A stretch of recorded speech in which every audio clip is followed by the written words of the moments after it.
by to be a price will nothing in the average Nigerian's behavior points to a positive response.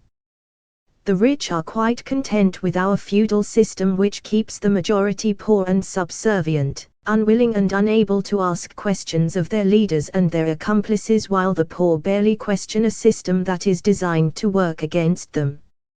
University students during one of us protests. If we believe the youth are the future, then we should be very worried about the sort of future we are producing.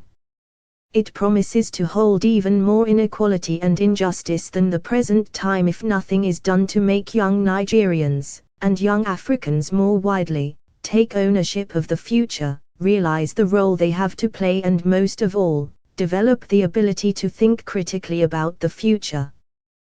Most Nigerians shy away from the difficult conversations we need to have as a nation. It isn't enough to say, for example, that politicians shouldn't instrumentalize ethnicity and religion for electoral gain, when appointments, contracts and other benefits in our society are awarded based on zoning and ether-religious calculations. What we do, in Nigeria, never seems to quite match what we say.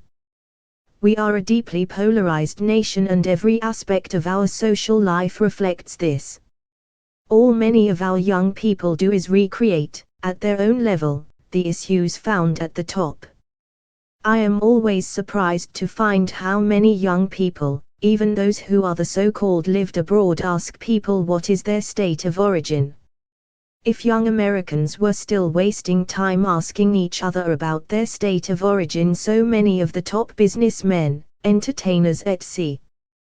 would have had a hard time achieving what they did in a nation that defines itself as a country built by immigrants, despite today's white supremacists' attempt to deny this fact.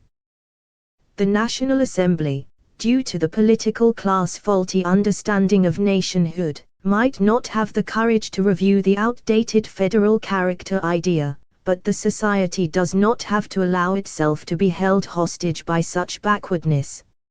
Vice President Osinbajo's new tribe of Nigerians can only be composed of people who dare to think and do things differently despite whatever the status quo claims is the ineffectual norm.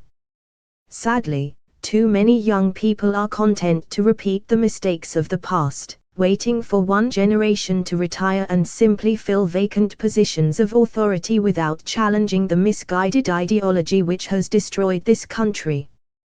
Many of our leaders were once young men who also complained of the state of Nigeria. Where did their revolutionary outrage go? The propensity in Nigeria is to carve out some comfort for oneself, to share the national cake, ignoring how bloody the knife is from the sacrifice of those who don't have such opportunities, and to ignore injustice, especially when the victims are of another community, tribe, etc.